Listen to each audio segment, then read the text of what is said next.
Fisherman's Post. More fish, more often. Hello, and welcome to the Fisherman's Post Saltwater Podcast Series. My name is Gary Hurley, owner of Fisherman's Post. We've been coming at you since 2003 with the newspaper, the website, with events, tournaments, and our ever-popular fishing school. And so now we're coming to you with the new Saltwater Podcast Series. The Saltwater Podcast Series is where we're featuring local captains and guides sharing their knowledge of how to catch more fish more often along the North Carolina coast. This episode is episode number 4, and it features Captain Mark Henderson of Liquid Fire Sportfishing, Liquid Fire Fishing Team, and he's going to be talking about Make It Easy, Spring Kings on Artificials, and we'll have Mark join us here in just a second. But before we get to Mark, I want to introduce my partner in this endeavor, Billy Thorpe Creative. What's up, Gary? How you doing, man? Welcome to another week. Episode number 4. We made it. We did. I forget my podcast apparel, my hoodie. I didn't spray my hair. You know, being a celebrity's tough. Especially when you forget stuff. You're looking great. Thanks, man. I appreciate it. And Billy, we have a little bit of housekeeping at the beginning. Yeah, we'll do a little bit of housekeeping. First of all, I want to share. So we're doing this photo. Submit your photos. And then every week on the podcast, we're going to feature a photo. So this week we have, I'll show you this featured photo here by Mauricio Alman, or Elman, however you pronounce it there. So, man, just a really nice bluefish, 32-inch bluefish. Caught that on some cut bait, some cut mullet there. So, yeah, man, big old chopper. Nice-looking fish. What do you think about that fish, Gary? I think that the big choppers are a welcome addition to the spring fishing. I think I think many people look forward to those aggressive feeders and fun fighting fish. I agree, man, but I haven't caught one, so I Ever? probably shouldn't have. Never, not one that big. No, it's on my list. Well, we'll get a captain in here talking about big bluefish. I know, exactly. That's what everyone wants to hear about. How to catch big bluefish. Another thing we want to remind you guys as we're goofing off here is to go to our Instagram page and go like that. Go subscribe on our YouTube channel, on iTunes, Spotify, Stitcher, all those places you can listen to this podcast, or you can watch it, like I said, on YouTube. Or if you don't want to search any of that, just go to fishermanspost.com. It's all listed right there under the podcast tab. And make sure you like, follow, rate, review, subscribe. It really helps us out. Bring you this content every week. So yeah, Gary, that's some of my housekeeping stuff up front. Back to you. Well, right on. We have with us Captain Mark Henderson of Liquid Fire Sport Fishing, Liquid Fire Fishing Team. How you doing, Mark? I'm doing well, Gary. How are you and Billy doing today, man? Appreciate you having me on. Yeah, man. Good to have you. Have you join us via Skype. You look as I remember you from the winter fishing schools. Old? No, man. Knowledgeable, wise, sage, full of knowledge to share with the much younger fishing population coming up. There you go. About everybody out there is younger than me, so that's so I win that category. Well, Mark, we're going to have you talk about, and I like the concept. You know, I think I pitched to you something about Spring Kings, and then your evolution was Spring Kings on Artificials, and then I even like how you wanted to lead into it. You know, make it easy, ... Spring Kings on Artificials, because I share that view with you. Like, let's make it easy, let's make it fun, let's not be too serious, let's help the most number of people, you know, go out and be able to find that target species. And I'm excited to talk about it. But before we talk about it, we have I guess we'll call it a feature. I'm not sure what else to do it now, but we have like a 2 questions before we get into the material. And these 2 questions are not fishing based, you know, so we're basically seeing, are you a well-rounded individual? Well, I'm pretty round, so I might fit that. Your question's pretty good, man. Man, you're killing it. I love it. All right. So, Mark, as I was ruminating, as I was thinking, and I was like, man, Mark with King Mackerel, he's basically one of the kings of king mackerel fishing. In fact, you might even be able to call him the King, much like the ever-popular, or the newly popular Netflix series, Tiger King. Are you familiar with the Netflix series Tiger King? Other than hearing the term, Gary, unfortunately, I am not. Somebody mentioned it to me the other day, so you're getting ready to give me an education. I can see that. Well, we have a couple of questions on Tiger King, and we'll just see. I mean, we're moving forward at this point. In your conversations of the Tiger King, question number 1, do you remember what our main character, the focus of the documentary, his name is? It's Joe Blank. Blank is a good answer because I have no clue. Well, it's Joe Exotic. And so that was the easier of the 2 questions. So we know number 2 has no chance, but at this point I'm committed, so I'm going to see it through. Joe Exotic's main adversary in this documentary is Carol Baskin, who has the big cat rescue in what state? I'm going to say Arizona. Man, you are close. It is Florida. Wow. Nice. Yeah, so you were just a couple of borders away. Your instincts are good. Heat though, man. A lot of heat in both, right? There's a lot of heat in both. All right, so there's our distraction. Now we're going to get back to it. And again, I like the structure that you've picked out. I'm going to my notes.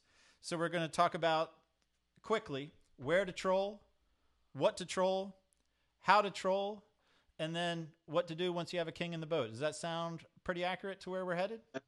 Absolutely, man. You just will follow the lead, and I'll be glad to work with you and hopefully engage the audience with it. Well, right on. Well, I think, one of the beauties of talking about spring fish is everyone's sort of coming out of a winter, not hibernation, but we're not as active as we are fishing-wise throughout the year. I mean, some people aren't. So people are eager to get offshore. People are eager to get out there and catch a fish. Tell us, what is that timeline for king mackerel fishing? So when is it reasonable to think I can go out and I can find one?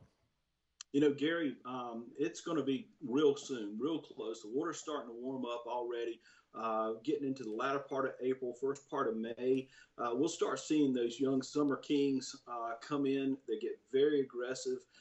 They're feeding. I mean, they're coming off winter. They're trying to fatten up. They're excited about, bait that's going to be coming in. So the opportunity to go out and catch, a mess of kingfish and a limit of kingfish is going to be real prevalent and very soon to where, you can go out with your family, your friends, real close to the beach, quite frankly. And like I said, make it easy. And so for the audience, it's coming up first part of May. Be on the lookout because as that water gets up there into that 65, 66, 67 degrees, those fish will be coming inshore.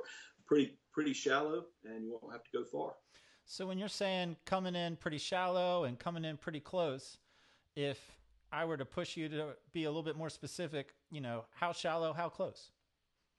You can easily, they'll be anywhere from 45 out to about 65 feet. So generally off of our coast, Gary, up here out of Bogue Inlet, that could be 3.5 miles offshore out to about 10 miles offshore. And it depends on the day and the time frame in which you can get out there, get in your boat, get comfortable, and go out, as far as you can out to about 10 miles. You really don't have to go much further than that for these spring kingfish and fishing with artificials. And if I'm going more than 10, am I overshooting the fish, or you're saying I can catch them within 10? If I go out further, am I better chance, more fish? How does that work? No, right now with artificials, I would just target that nearshore 10 miles and in. Some of the local and current, the artificial reefs, some live bottoms, some hard bottoms, some ledges that you may have gone out and looked and even black bass fish for before. I think as the further you go out, you're looking for bigger fish, but there'll be some big fish in these packs too. I mean, it's the opportunities are there to catch a lot of fish, an occasional good sized one too. But honestly, if you're looking to have fun, I wouldn't overshoot them. I definitely would give it a try around some nearshore artificial reefs and hard bottom and ledges and rocks. So as far as this targeting that certain depth, I like what you just said about, hey, this might be where you're pulling up some black sea bass. I mean, I think that would be useful guidance that you could give my audience right now to say, like, not just a water depth, but you're looking for a little bit more. So maybe walk us through, sort of the philosophy that you've gathered, specifically with springtime about what scenarios in that water depth within that 10-mile range are going to give me my best chance to find a bite? You know, just like anything, fish are going to be around where bait is. You're looking for bait. That's the most critical thing. It's like a fat man at a buffet, man. If I go to Golden Corral, I'm not having a problem finding my food, and that's where I'm going to be. And so I relate to that. So I try to think about what fish do. They want to be around bait. They can eat about any time they want to, and then so it's going to be a targeted area. So as much as anything, when you're out looking for these fish, even with artificials, you're trolling, you can troll at faster speed. We'll talk about that shortly, I'm sure. But when you find bait, make sure you use the technology that you have on your boat, your depth sounder, and make sure that the gain's correct on it so you can really target those species. You're going to a place, have a strategy, have a plan to where you're going to, but always being in contact with what you're seeing on your screen, evaluating the watercolor, the depth, certainly the temperature, but more than anything, paying attention to what you see on the bottom and through the water column. Real important in any kind of fishing. Okay, so I like that. I mean, so you start with a plan, but the plan can always change. So I might have in my mind, I'm going to target this one artificial reef, or I'm going to target these numbers that a friend shared with me. And I'm going to have that as my starting plan. And then you're saying monitor everything from water temperature to water depth to what's showing up on the screen, and be willing to forego your plan. You don't need to go all the way to that artificial reef if you see conditions that are right prior to getting there. Absolutely. In addition to that, paying close attention to what, the outside surroundings are, whether or not you've got bird activity, if you're seeing something on the surface, if you see a lot of life as far as birds diving, it could be a school of kingfish, it could be a school of Spanish mackerel or bluefish at this time, eating sardines or anchovies or glass minnows. It could be a combination of any of that. And then if they're diving on that, looking at it, and the kingfish, I mean, it's just like anything else. Small fish brings big fish. They're looking for food. They're looking to feed. And so those fish will come in there. And a lot of times, even if it's Spanish mackerel or bluefish, troll around that, troll on the outside skirts of it. And those fish will be out there waiting it's an ambush predator. So if they get something outside of the school, which is the protection that bait fish have, if you get an outlier, it's easy for them to target. And so therefore they can go out there, and that's what you're looking for your baits to do. They're out there by themselves, looking as natural as you can make them look, and being a target of being the prey. And what is the bait that they're keying in on this time of year? A lot of times there's going to be, certainly menhaden will certainly be out there. You'll also see glass minnows. You'll have a lot of, and then some even out, if you get out a little deeper, you'll start marking some cigar minnows and periodically some Spanish sardines that will actually get on the surface. So there's a lot of bait activity that happens this time of year. So therefore you'll see a lot of Spanish mackerel, you'll see bluefish, you'll see false albacore. We just went through a period, and they're still here a little bit for the Atlantic bonito, but that's what you're looking for. So some of those larger fish, bluefish and Spanish mackerel, which king mackerel love to eat, they're in there eating those smaller bait fish, and so it's just it creates activity and creates a feeding frenzy. It gets things in strike zone, and then therefore be looking out on the horizon to see if indeed you can find bird activity, because that's what's going to lead you to, and if you're out there fishing with your family and friends, if you don't see anything on the screen, always be scanning, always be looking, and that way it can take you to a location to where you can possibly get a bite. How about, and I think that well covers it. If you've got a final thought on, where to go, then maybe this is where we transition into what to troll, or Sure. how you set up. Yeah, the biggest thing is where to go. Always, when you break an inlet, be aware of your surroundings. I don't care when you're fishing, what you're fishing for. Be aware have a plan of going to somewhere. Doesn't mean you have to get to that destination immediately if something else looks good. So be engaged throughout your day. It costs us a lot of money to go out there and fish. So don't be lazy. looking for opportunities. And if you do that, it will make you a better fisher person, no question. Well, right on, man. And we're, I know your attention to detail. I like that approach myself. And so I know that pretty much every piece of the trolling spread is thought out for this king mackerel fishing. So how do you play that?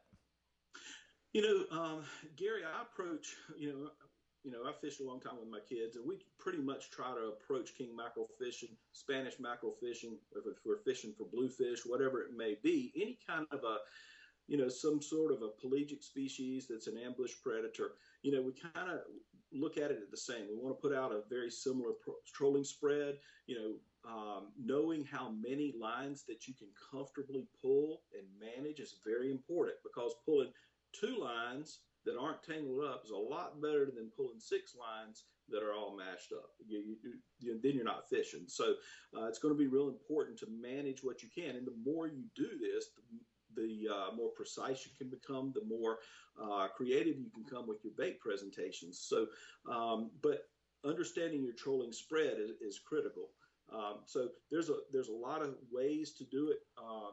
One thing that I have found out is that a consistent pattern and how you put the baits out and the distance on each side that you put it out, and knowing that is very important. And, so that's kind of, as far as the trolling strategies and the techniques of putting and deploying baits. I mean, we can certainly talk about that if that's the direction you want me to go at this point. Well, I like what you brought up. I was thinking, for you to share with us what you'll do off of the liquid fireboat, but in backing up and again, looking at our approach, make it fun, make it easy. I mean, I think it's easy for all of us to follow the philosophy 2 good lines is better than 6 bad lines. And then that got me thinking I'm the person with my bay boat who is primed for this. And so, I think I'm 3 lines top, maybe just 2 lines, when we do the Spanish fishing with the kids, it's only 2 lines. So yeah, let's walk through that, and maybe you just sort of escalate a little bit. Like if we're just going to put out 2 lines, then this might be a good starting point. If you're going to introduce a third, maybe a downrigger, this is it. I guess sort of walk us through a progression of, a simple effective spread up to a little bit more, complex spread with more lines. Yeah, I mean, honestly, Gary, what I would do is if we're going to fish artificials, most of them are going to be pulled. We'll talk about planers. We can talk about trolling weights, but the biggest thing that makes it easy is to go out and get some deep divers. These plugs right here make it really simple. And what I would do is the good thing about fishing with artificials for king mackerel is it can be used in the same equipment that you can use for live bait fishing as well as dead bait fishing. So as far as when I say that, if you've got your standard king mackerel reel, you can actually use this with your live bait rod to pull artificial lures. And so I would, first thing I would do is make sure anytime you can, if you're not really around a lot of boats, put a long bait out. I mean, because it's an outlier. It's like I said a while ago, it's kind of that bait out there by itself. And a lot of times bigger fish, they'll be hanging out looking for prey that's easy to find. They like a bigger bait a lot of times. And so you would want to launch one out there as far as you can and stay in control of it, sometimes anywhere from 50 to 75 yards. And then, so if you've got a deep diver out there, they're doing its thing. It's digging down deep. And of course, they go deeper the faster you go. We can talk some more about that later. But then coming in from there, if you want to just run 2 lines, I would probably run one somewhere around 50, 55 yards. And then come in and where you can run another one at about 30 yards. That way the baits stay separate. And when you make a turn, they don't tangle. And in that way, you're always fishing. You're always out there. You got baits in the water. If you don't have worms in the water, you're not going to catch fish. That's pretty simple. So they're not generally just going to jump in the boat. And so it's real important. That's the first and simplest spread I think that you could possibly make. Coming in and putting a third one down, I mean, you could actually let the longer bait out a little further. And if you're pulling these deep divers, they can be controlled by the length of the lip, okay, as compared to this one, which is a Yozuri deep diver, crystal minnow deep diver, to this. little bit of wire right there. We'll talk about that later. But this is a Yozuri jointed minnow that has a little shallower lip, so it's further back. It's a little bit less length on this, so it's going to dive a little shallower. So you're going to be covering two separate areas of the water column with artificial baits. So if you want to come in and put a third one, you could actually run a third one even in the prop wash. Obviously, you're going to separate on the different sides of your boat. You're going to go to port side, a starboard side, and then maybe one right down the middle for the long bait is generally how I would handle that. So pretty simple spread, and covering the water column, giving the fish an opportunity to take a look at different colors and that kind of thing. So that's all part of the equation too, is the different colors of the deep divers. Deep divers are easy. I think this is a great intro material here. They're easy to pull. And so I do want to spend more time on it. So we're following your logic with the bigger lip, smaller lip, and hitting different parts of the water column. We're following the logic with, short, mid, long, depending on 2 or 3 baits. Just how important is color? Just how important is that, segmented tail that swims around? Like, how much thought do I need to put into, the array of deep divers I put on the boat for a day of fishing offshore? Gary, that's a good question. If you're first getting started, and you want to go out and you want to take your children or you want to have your friends and you're just learning, you can sink a lot of money into fishing equipment. You and I both know that, whether it's rods and reels or artificial baits or whatever it may be. There's a lot of money that you can walk out of a store with or online or wherever you purchase. So being understanding of what you really need is important. There are some, a lot of times colors are out there to catch fishermen as opposed to fish. Now, I don't want to talk out of both sides of my mouth when I say that chartreuse is good one day, pink is good another day. You might have something that's a blue and white or a red and white. So I think it does make an impact and a difference. But I think that there are probably 4 or 5 standard colors when you're going out and you're buying. Let's say you want to get, you want to go out and you want to buy a Yozuri or a Rapala, deep diver or something along those lines with the big lip. I would stay and take a look at basic colors. It's hard to go wrong with a blue and silver, a chartreuse, a pink and white, a red and white, and something that's like a color of a pokey. And then also just a crystal, like a clear, like almost like a silver. I don't really have one here, but I can show you. This is in a package. But it's hard to go wrong with red and white, but you can kind of see the coloration of what's happening right back in here. So something like that, that looks a lot like a glass minnow, a small bluefish. So there's a lot of different things, a lot of different colors you can buy, but it's hard to go wrong with those 4 or 5 basic colors. If you're going out and saying, you know what, I want to get started, I don't want to spend a ton of money, but these lures aren't cheap. I mean, they're anywhere from probably 12 up to about $20. And if we wanted to explore options other than deep divers, I'm not exactly sure how you envision sort of moving through this material. So I'm winging a little bit too. I mean, I know the extent of what we want to cover. Do you want to add more about deep divers now, like about speed or placement like that? Or should we move on to some other options that we can pull in a 2 or 3 simple line spread? Yeah, we'll talk a little more about the deep divers and the speed at which they need to be pulled. And then we'll talk about like drone spoons and Clark spoons and that kind of thing, that they can be pulled at the same time. That's the benefit of understanding artificial bait fishing and making presentation. But speed, one thing I want to understand is that a lot of these deep divers, a lot of them will run at the same speeds. The bigger deep divers, such as one of these great big, 7+ inch ones like a Rapala, I think this one's called like a Magnum, if I'm not mistaken. That can be pulled deep. It can be pulled much faster. However, it can still be pulled at the same rate of speed at which one of these Yozuri, crystal minnow deep divers can be pulled. Generally, we're looking about between 3 and 6 knots. 7. The biggest thing is that when you're out there fishing, you need to understand that you're not going to outrun that kingfish when you're pulling deep divers and artificial lures. They're fast, so really and truly, it's good to have a little more speed. It'll keep it away from potentially those chopper blues that you were talking about at the first of the opening here, and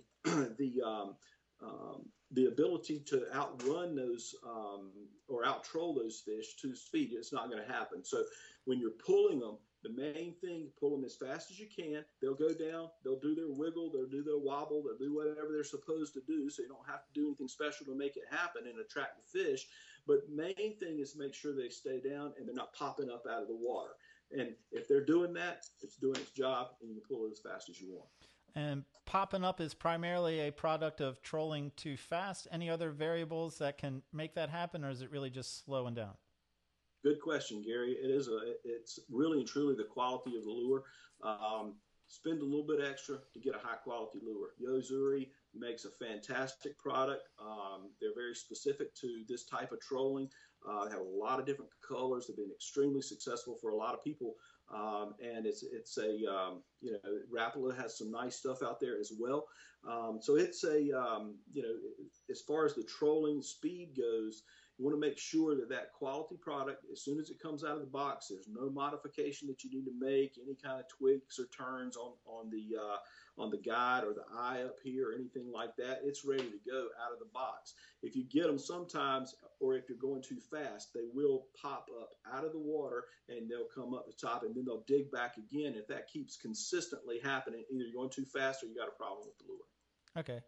And not much difference between, is 6 better than 3? Like ideally we're going 6, or really as long as you're in that zone, you're giving yourself every opportunity to get hit? You're giving yourself every opportunity, Gary. But also sometimes, fish like it if any different activity. What you're trying to do in any fish, anytime, is put a bait in the strike zone. It's real important to put it in the strike zone. They're not always hungry, but they are always a predator. So they're looking to kill something as much as they are to eat it a lot of times. So anything that you can do to make a change, for example, in trolling speed, if you're trolling at 4 knots, you might want to bump it up to 6, 6.5, and do that a little bit, and then drop it back down to 4. So what happens, it looks like that bait may be digging down and running away from it. Fish is just following it because, again, they can eat it any time. But if this fish is on a tail and there's something funny about it, and it's just doing its thing going down there, then all of a sudden it backs up to it.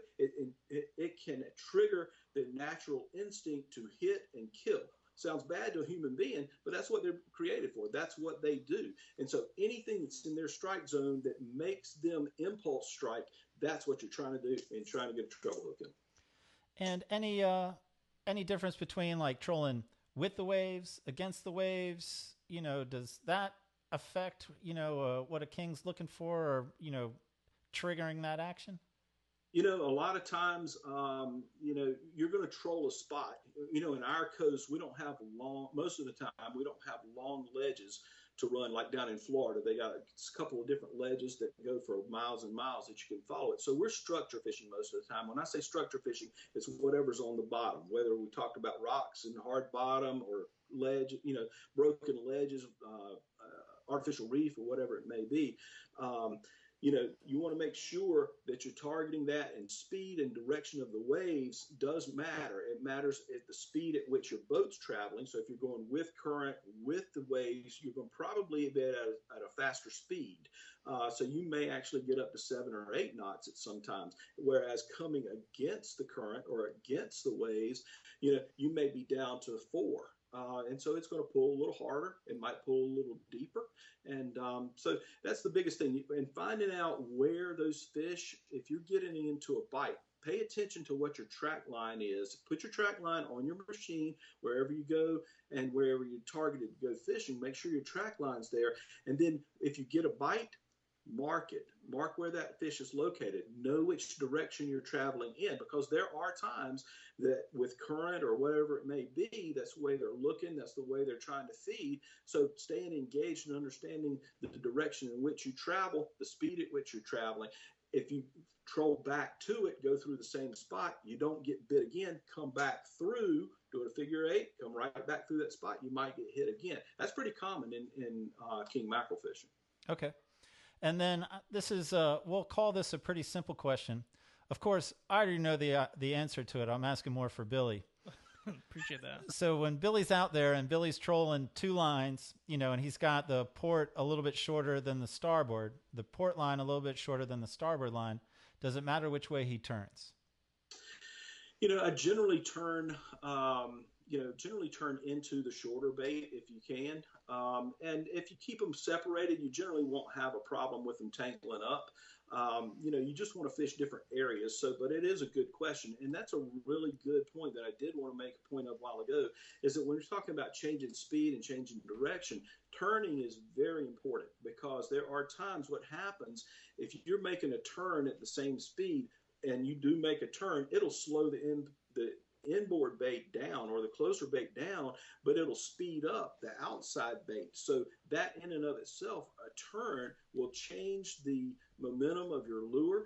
Might rise it in the water column on the inside and lower it on the outside. So you're making an adjustment and making a change without really ever having to change the speed of your boat.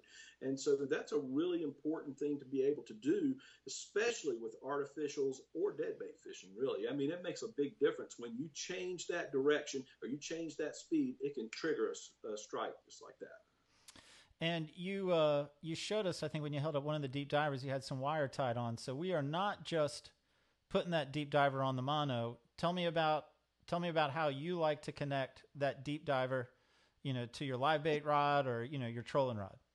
Yeah, Gary, it's I treat it, quite frankly, just like a live bait lure. I mean, a live bait rig most of the time, because these kingfish, you and Billy and our audience, most of them would know, very, very sharp teeth. Very aggressive fish. They can bite through. If you king mackerel fish, I don't care what kind of leader you have, you're going to get bite offs. The one thing about fishing artificials as opposed to live baits, you're staying in contact with the lure all the time. So therefore, generally, see if I can untangle this darn thing. I'm trying not to put on my glasses and pretend to be old. But so what happens, man, is that when you're pulling these lures, okay, and you're staying in contact with it all the time. This line is up here, so therefore you're pulling it and staying taut. In a live bait, a lot of times a live bait will swim. I don't know that you can see it, but they'll swim out ahead of the leader sometimes.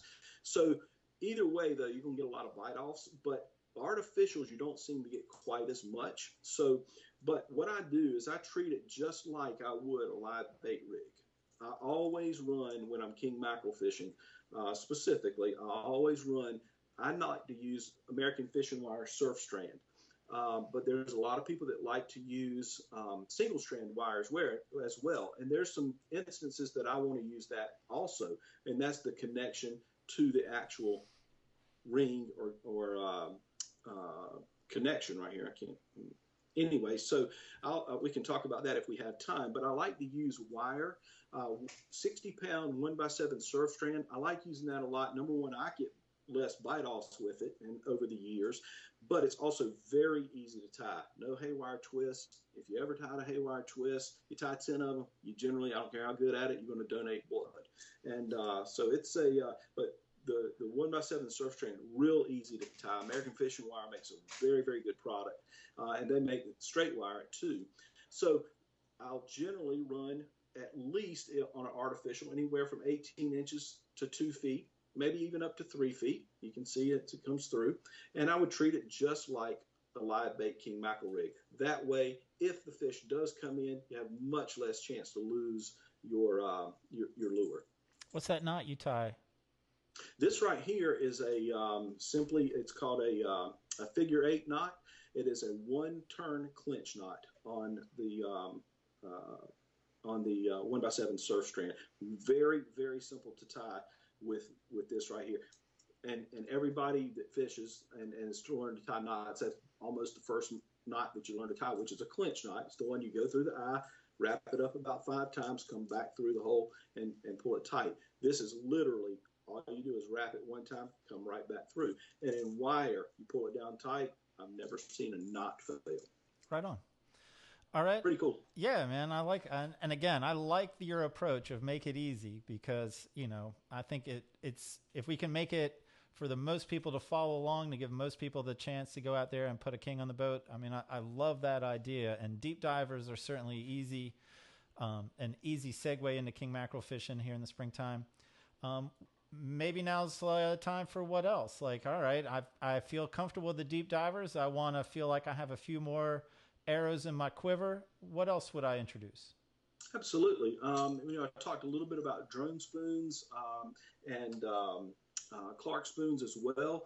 But going back real quick, the biggest thing for making it easy for me is because as well as I do, I fished. My kids came up in this, and now they're charter captains, and it's real important to be able to take your family and friends and kids and make things simple sometimes. So that's my biggest approach to that. But in terms of other strategies, and these can be pulled with the deep divers as well. You just have to know where to pull them and when to pull them. So if you're going to pull deep divers, let's say you've got three. You've got a shallow lip, a jointed product out there like this one right here. So this one, I say jointed. You can see the back end of this thing wiggles. It's got a shallower lip, so this one's going to run a little shallower. This one, this Yozuri, it's got a big lip on it. It'll run much deeper. And even that big one, like this, you can put that out long. It'll even dive down deeper. Some of these dive even up to 30 feet, depending on the speed at which you use. Now, that all being said, they can be out there doing their thing. And the reality of it is you can do a couple of different things with a drone spoon. You can use an inline trolling weight, okay, that connects to there's the swivel off the trolling weight. It connects to your main leader right here that goes up to your rod. And then you would run a longer leader of fluoro or mono connected with, to the end of that, with the wire leader that you choose, probably 20, 25 feet. It's a lot like, a whole lot like Spanish mackerel fishing. But so you could use this, and that would get this drone spoon or a Clark spoon down in the water column a little bit. So you're fishing, and you would want to bring that and maybe fish those off of the starboard and port corners of the transom. A couple of different rods right there. You have a couple of rod holders. You can put them right there. You can run those a little bit deeper. In addition to that, we'll show a Clark spoon here. This is a number 3 Clark spoon. These drone spoons, this color, this white color, is very effective and popular. Oops, wrong way.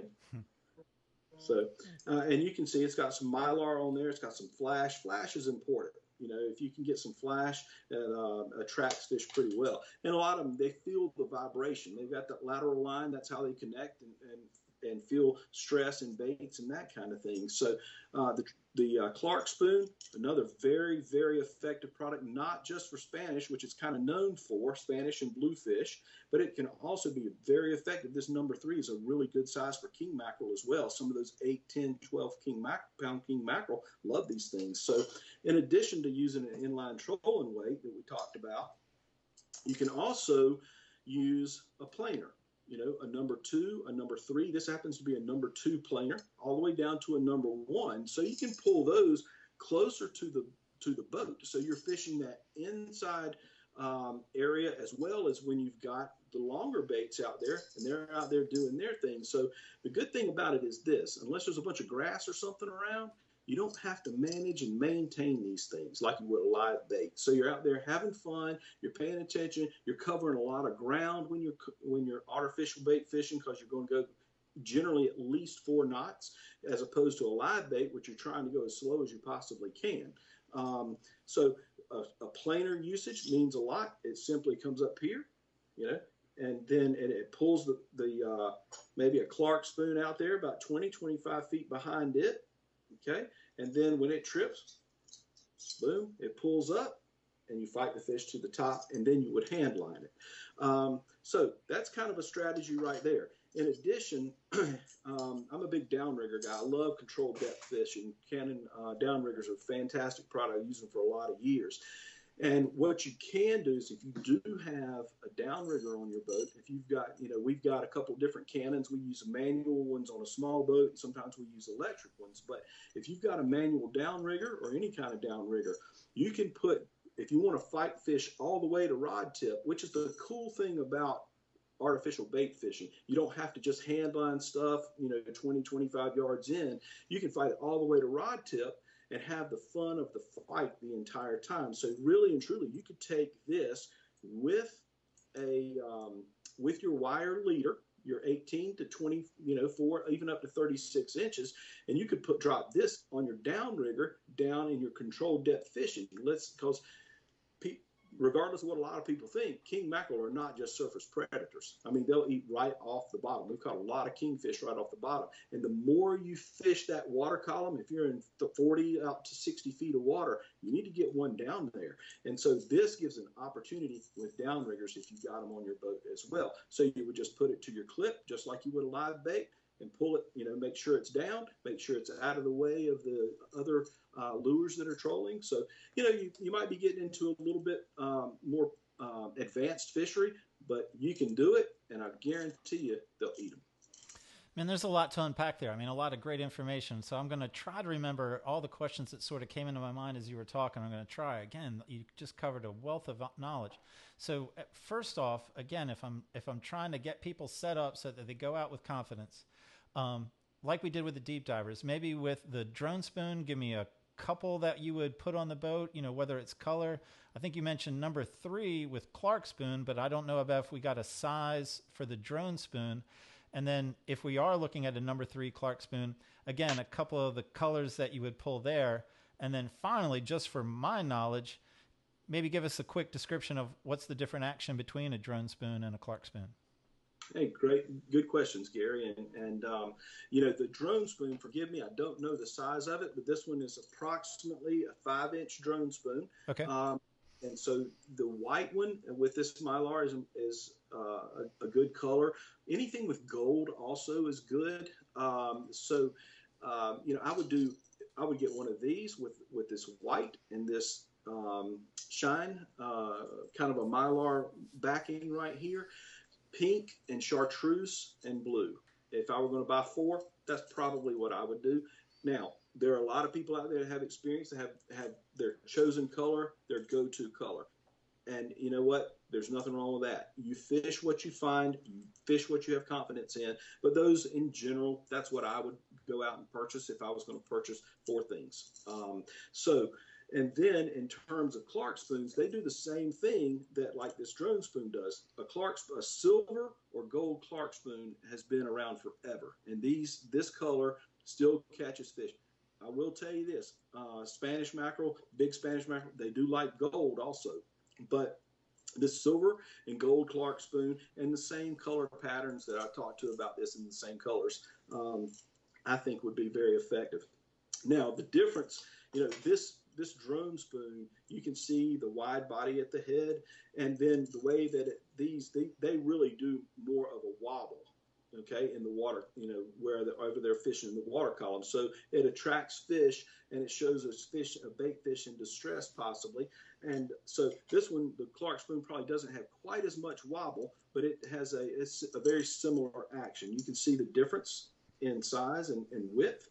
But you're kind of targeting the same way, the same fishery. I would probably pull one on one side, one on the other, 2 different colors, switch them up if you're not getting bit. And certainly if you see in activity in the water column, whether it's on the bottom, whether it's in the middle of the water column, and you're marking some cigar minnows or sardines or something like that. So again, very simple to use. You can use them off the trolling weight, you can use them off of a planer, and you can use them off of downrigger.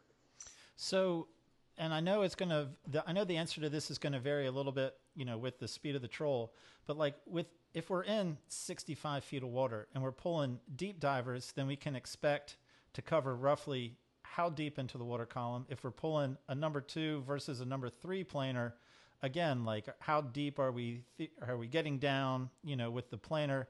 And then of course, you finish with the downrigger where we control it all. So I'm more interested in those first 2, like, in our mind, how much of the water column are we covering? Yeah, it does depend a lot on how far back and the speed, Gary, at which you're pulling. So speed and distance creates much more depth. Okay, so and the size of the lure, the larger the lip, the higher the speed. So, but to answer your question, if you're pulling this bait right here, this big Magnum, okay, if you're pulling it long and you're pulling it at 7 knots, you're going to be down 25 to 30 probably maybe up to 35 feet. So you're covering quite a bit of the water column back there with this big bait. One of the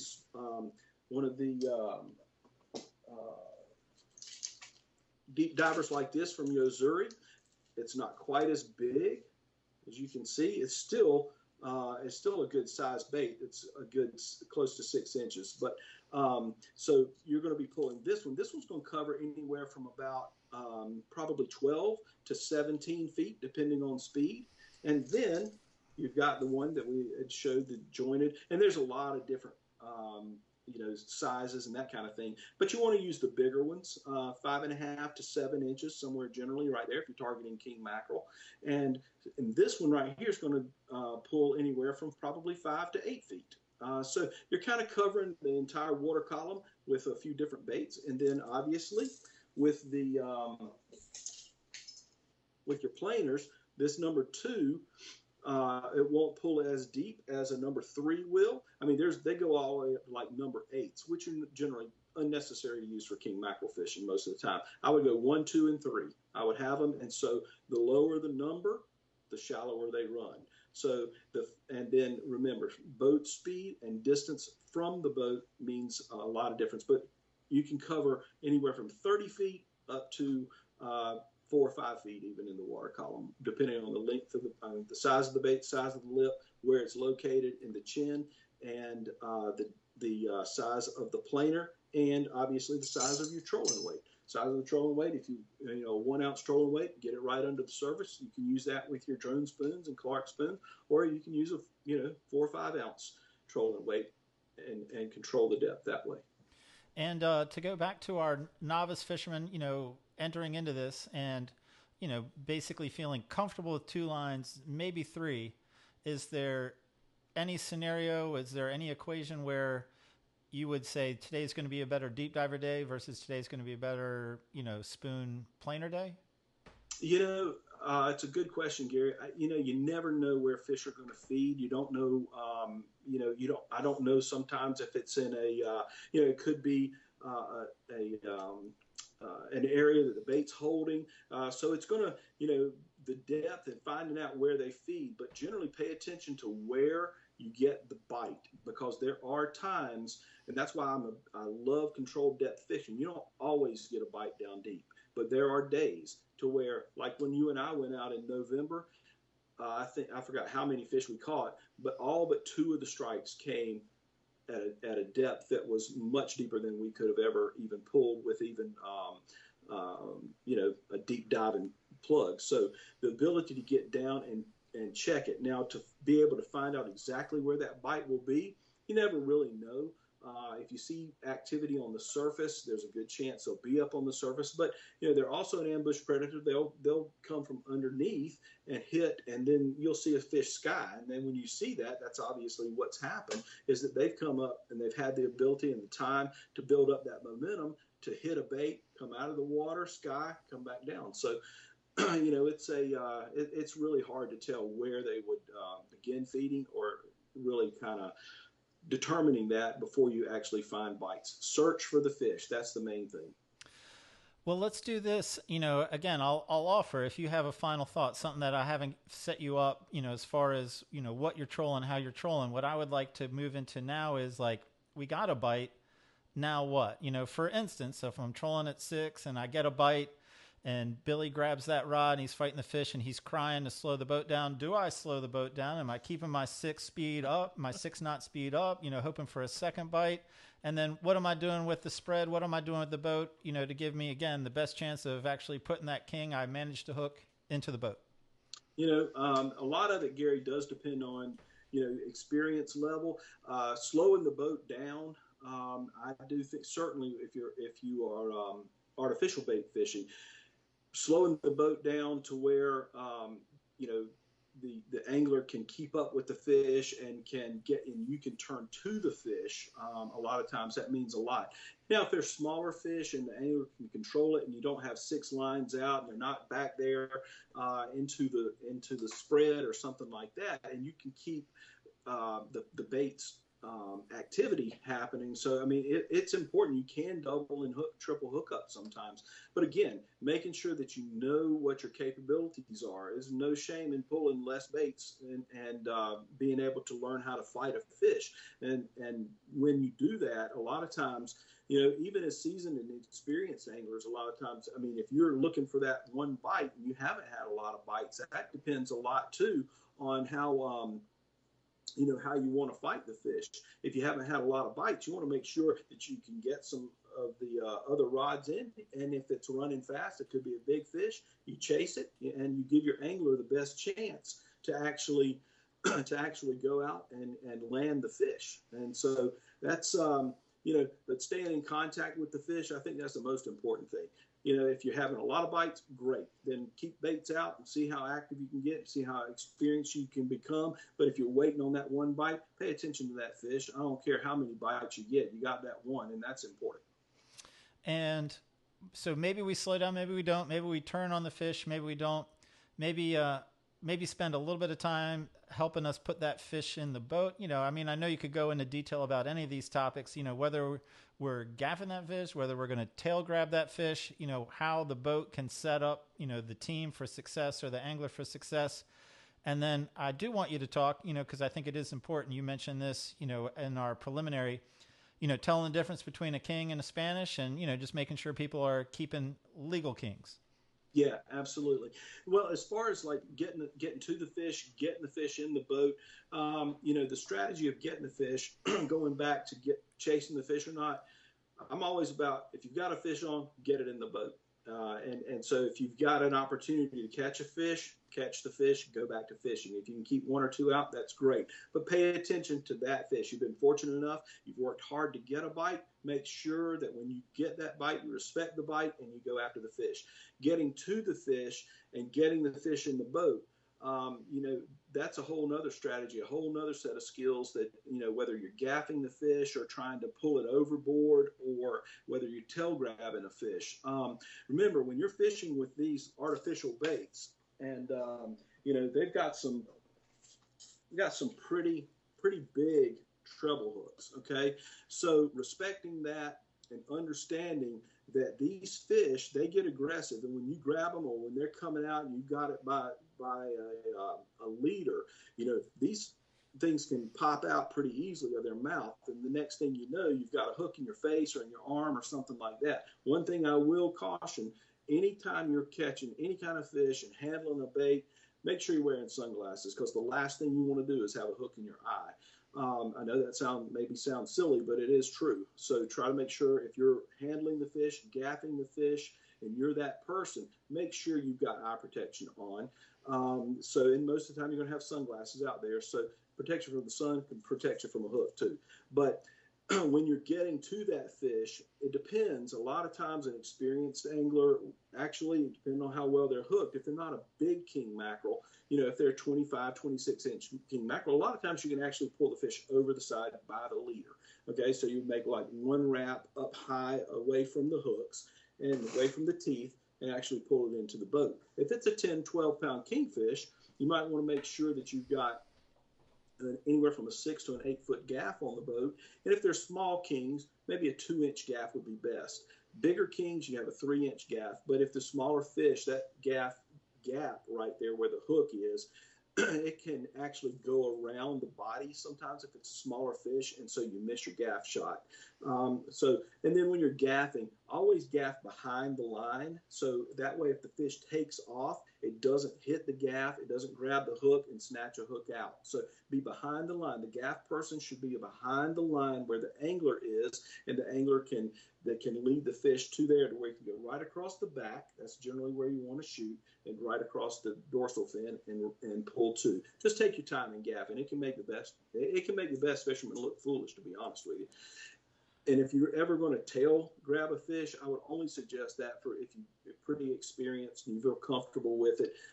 If you are doing that, make sure the angler doesn't have the rod and the bent with a lot of tension on the bait and on the fish, because it can snatch out, and again, it can be a bad day when your hook's out of your skin.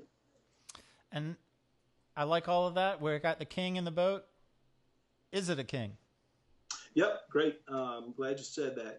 That's real important because this time of year, those kingfish and Spanish mackerel, and we get some big Spanish mackerel this time of year too. So you're gonna catch some big Spanish mackerel on some of these live baits these artificial baits as well. So understanding the difference, and there's a lot of different ways to try to look and tell the difference between a Spanish and a king. Spanish got a little more green tint. They have some little more pronounced spots. Their lateral line, it doesn't drop as quick and that kind of thing. But one thing I can tell you that is generally a fail-proof way to tell is the dorsal fin on a Spanish mackerel is black. So you pull it up, if it's black, it's generally got a little white or very translucent gray spot on it. If you pull that up, you got a Spanish mackerel. A kingfish's dorsal fin is generally a very translucent gray type look. So that is really the easiest way to tell whether or not you have a king or a Spanish, because they really are very similar in appearance. And the one thing you don't want to do is you're going out there, and again, this coming up in the next few weeks, you have a good opportunity to catch a lot of fish and put fish in the box and put some in the freezer and get ready for grilling and that kind of thing. But you don't want to fill your box with a bunch of undersized kingfish. And there's a difference. Spanish mackerel, the krill limit is 15 at a 12-inch fork length. So they have to be 12 inches from the inside the fork of the tail. So if this were the tail, you would measure from here right out to the nose. Okay, 12 inches for Spanish mackerel, 15 limit per person per day. Kingfish is 24-inch from the fork length all to the nose, and there are 3 per person per day in North Carolina. So Fish Rules app, it's an app that you can put on your phone, very accurate, and use, just be very wise about what you're doing, because the one thing you don't want to do is you don't want to pull up to the ramp.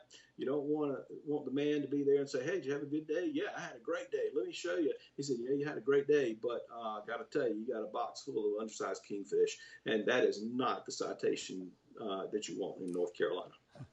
No, that is not the citation you want in North Carolina. Mark, this was fantastic. Like, as expected, I mean, just a wealth of knowledge, and delivered in a very easy to digest format. I mean, I think you've definitely empowered many people now to go out and try their hand at catching some spring kings. And it's not just spring, kings in general, but, we focus that. I mean, I think you delivered hands down. I was actually a little confused, and still am to this day, exactly how I introduce you. So I'm going to let you tell everyone Liquid Fire Sportfishing, Liquid Fire Fishing Team, and what you got going on. We want you, when we do this with every captain, we want you to do a little self-promotion here. We want you to tell us what you got going on, and, have people call you, have them go fishing with the Henderson clan, and just know, what you're all about. I appreciate it, Gary. Yeah, I own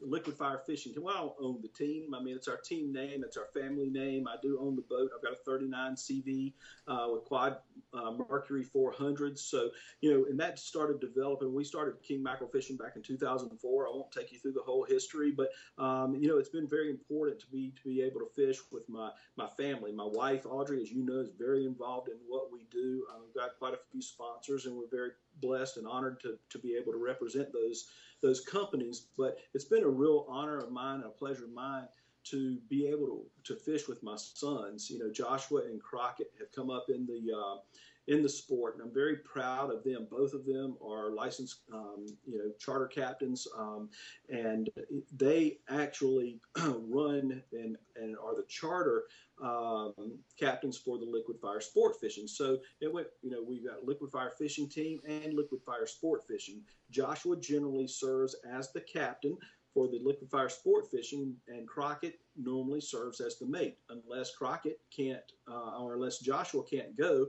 and then Crockett can take out the clients, and then every once in a while they'll allow the old man to go and mate. I don't act like the captain anymore. I'm too old for that. They're a lot better fishermen than I am, that's for sure. But they started really kind of the Liquid Fire Sport Fishing to be a full-time gig last year. Had a very successful year. So, give Josh a call. His number is 252-723-1113. And you can check him out on Facebook. And we've got a really nice looking liquefier sport fishing website. A good friend of mine, Jay Feemster and Design Brothers, created that for us and did a real good job with it. And a lot of cool pictures. That's the one thing I do like to do is try to take good photos and engage our clients and people like that. So, so that's kind of where we are. Got Liquid Fire Fishing and Instagram and Facebook, and then we have Liquid Fire Sport Fishing. Same family, same operation, two different businesses, if you will. One is tournament fishing with Liquid Fire Fishing, and one is charter fishing with Liquid Fire Sport Fishing. When Liquid Fire Sport Fishing isn't chasing king mackerel with clients, what are they chasing? Offshore, wahoo, mahi, nearshore. They'll go in. We'll go flounder trips. Can't keep them right now, but grouper fishing, bottom fishing, black sea bass, amberjack. We do pretty much anything where the boats are set up to go offshore.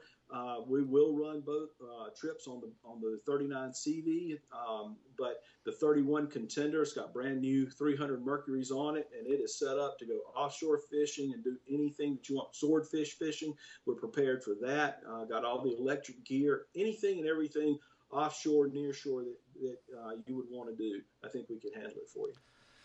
Mark Henderson, final question before we say goodbye. Just how many horsepower does it take to catch a king mackerel? Not many. Quite frankly, that was the whole thing about doing the getting out there and having fun, making it easy, and making sure that you're staying in touch and having fun with your family and friends. Get out, make it simple, have fun. Don't spend a lot of money. I got 1,600 horsepower on a 39 CV. Do you have to have it to catch kingfish? No, you do not. But I got to tell you, it is fun. You rode on it. It is fun, and my 12-year-old will tell you the same. Like, it is absolutely, a highlight of him is hopping on that Go Fast boat. That was great.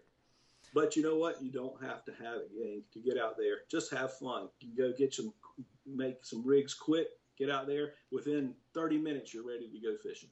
Mark Henderson, thank you so much for joining us. I appreciate it, Gary. Billy, thank y'all so much. I truly enjoyed my time. Yeah, man. Thank you so much. It was great. Great. Man, I learned so much stuff, Gary. It was insane. Just so much stuff. Yeah, I love the approach of making it easy, and hence making it fun. Yeah. And, I think in this long chapter of Fisherman's Post, man, I've looked at it, like it's supposed to be fun. Like fishing is supposed to be fun.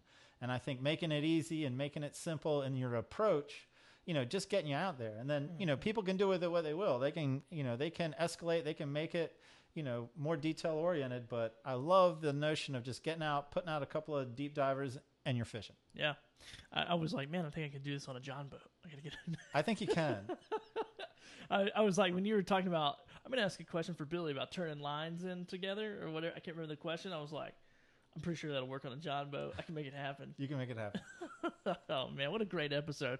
Well, dude, speaking of great episodes, this is, I forgot this in the beginning, but I'm going to hit it right now. This episode is brought to you by our friends at Cito here in Wrightsville Beach, North Carolina. Make sure you reach out to Cito Scott. That's his Instagram name, and check out what those guys can do. I mean, they keep everybody safe on the water and pull people in and all kinds of stuff. I don't know. He tells us all kinds of crazy stories. I'm sure you've heard some of Scott's stories as well. Yes. I'm just like, that's a crazy job. But anyway, so check out Cito. That's why I made this possible. And also check us out on Instagram. You can see on Gary's video on his shot, it was Fisherman's Post or fisherman's.post there on Instagram. And be sure to share your pictures and do all that fun stuff, man. Interact with us on there. Tell us what you want to see. If you want to see somebody on this show, make sure you let us know. Send us a message there. DM us all your fishing pics and videos. That's something that we've talked about. We want to really, get into a little bit more is featuring some really fun fishing videos on our Instagram account. So I see that as the direction. I mean, I think it's cool. I've got a long history of working with fish photos. I mean, I don't know if there's anyone alive that's handled as many fish photos as I have. And I'm ready to start more of the next chapter, which might be the fishing videos. I would love for us to be able to feature some viewer, listener submitted fishing videos. Of course, we don't need that 20 minutes that it took you to bring that fish in, but maybe you can send us a smaller highlight. Yeah, that's good. Yeah, man, that's awesome. And then we'll, feature it on here. We can play the video right in here as well, so it'll be fun. But cool, man. Well, I think that's it. I think we got it covered. Thank you so much, Billy. Awesome. It was a good time. Thank you, Gary. Fisherman.